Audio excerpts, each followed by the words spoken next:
Okay. This is unscripted, kind of provoked, but I just wanted to come on here really quickly to gather my thoughts.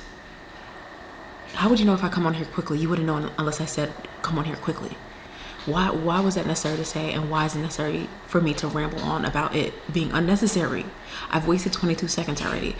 But anyway, I just wanted to encourage someone to not give up. If you are in transition right now, if you are going through a major decision, if there's any major life event that's happening, a career change, someone passing away, a big move,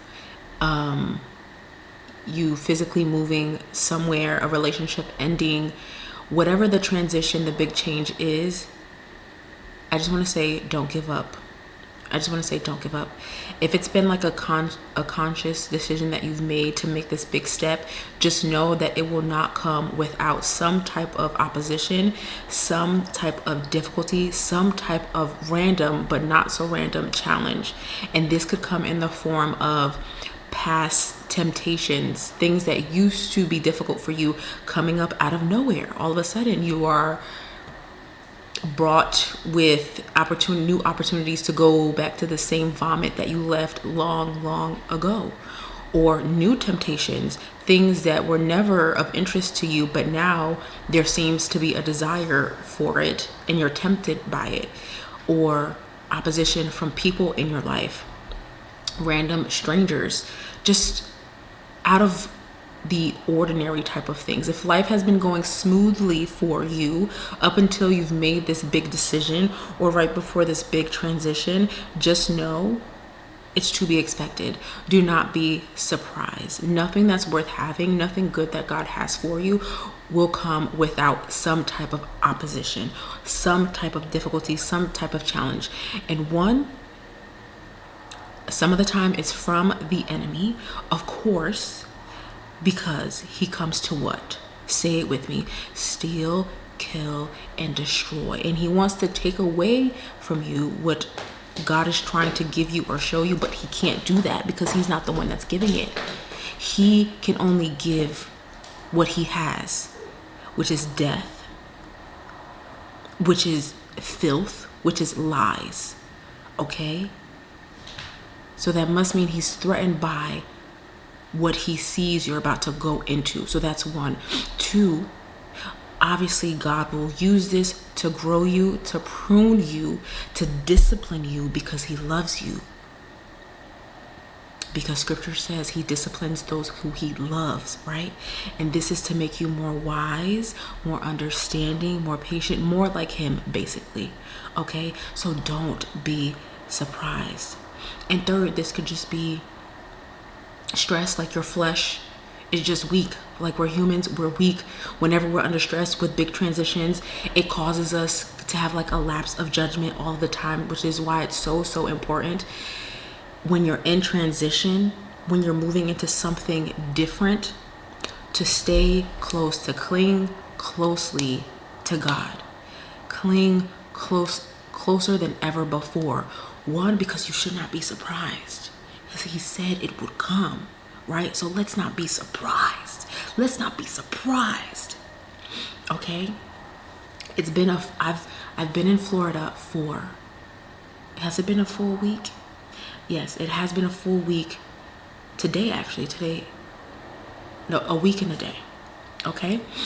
And I knew, like, there were things that were happening before I left Jersey. They was like, oh my gosh, they were like huge inconveniences. Like our car kind of like shutting down right before we were supposed to come down here and having issues, but now that's resolved, right? So it's kind of just like, it didn't really stress me out because one, when you're prepared for an emergency, like financially, these emergencies just turn into inconveniences. And also when you have support around you, things are just a bit easier to deal with. So I was like, okay, whatever. And then like other small inconveniences, like me getting sick for a whole month, which never really happens, right? Things like that. I was like, okay, cool. This is light work. I can handle this.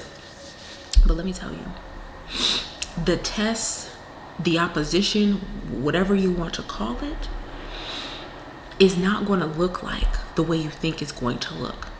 So I was prepared for all these small inconveniences. Like how they would come, when they would come, I don't know, but I knew they would come. But nothing could have prepared me, and I'm gonna speak cryptically because this is the internet. You can't be sharing everything or whatever. But for my married folk, okay, we're gonna switch a little bit. For my married folk, okay, just know the enemy is going to attack your marriage, because the way I'm fighting for my life, the way he's trying to, this Negro is, first of all, I ain't never scared. I ain't no punk. I was about to cuss. Don't do it. But the way the enemy is trying to get in here, you will never win. You are a loser. You and your minions are a loser. Satan, you're a loser.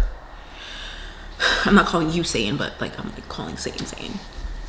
But anyway, when the encouragement is to not be surprised, to cling closer to God. And the third thing I would say is, because I am here by myself, I don't have my usual community. I can't see people in person. So I am depending on calling, texting, voice noting, FaceTiming. Okay?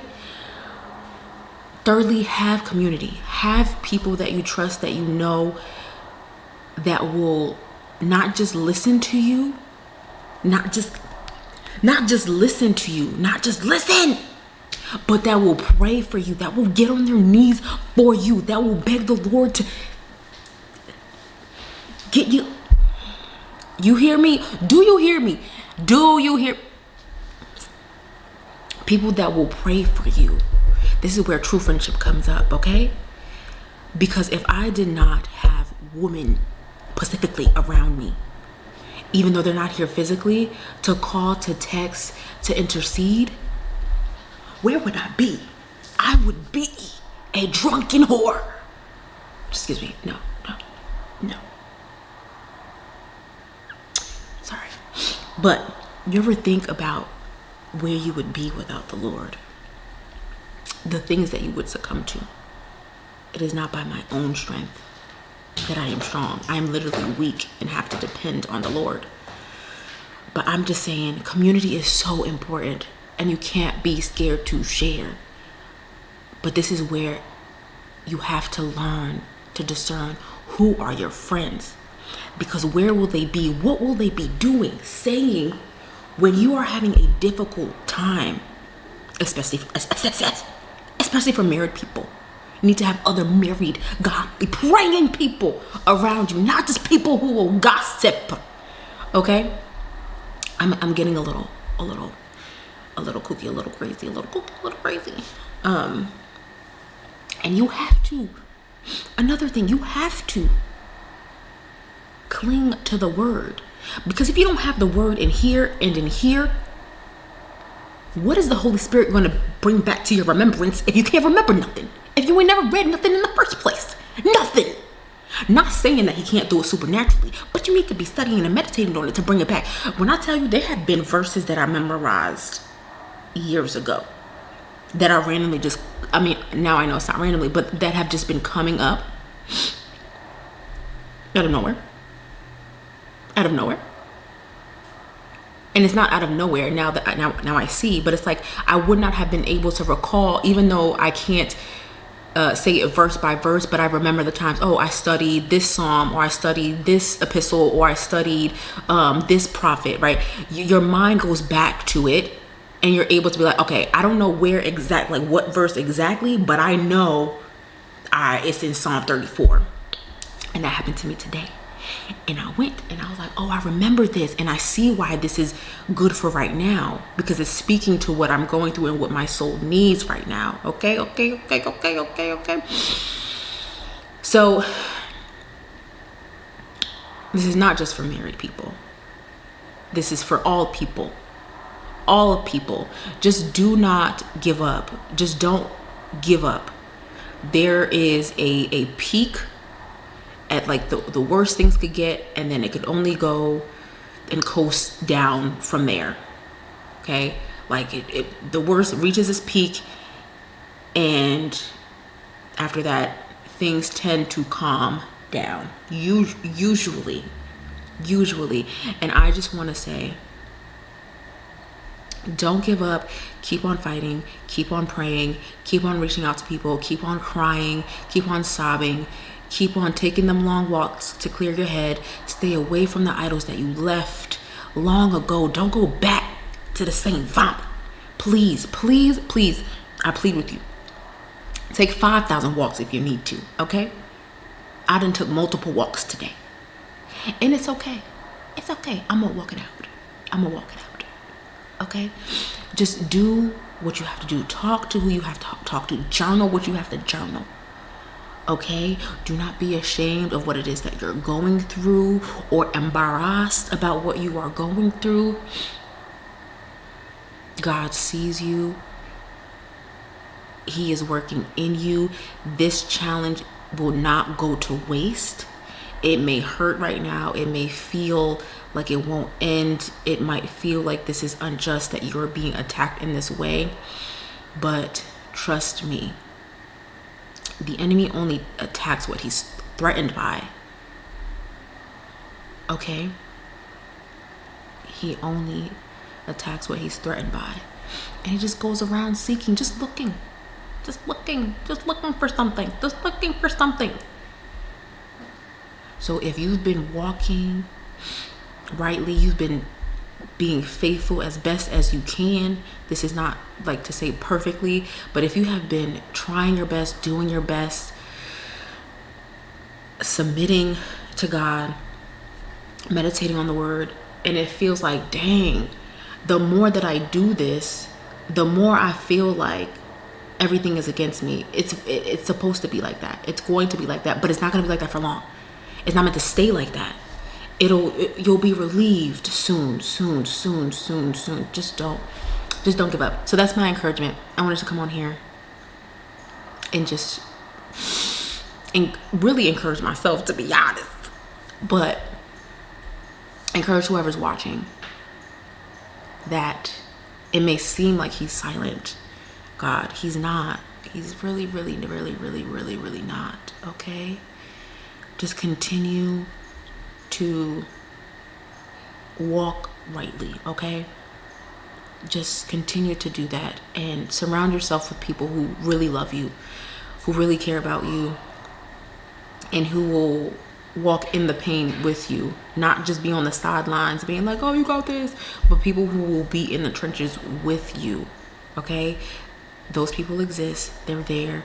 That's part of God's goodness and faithfulness towards us. So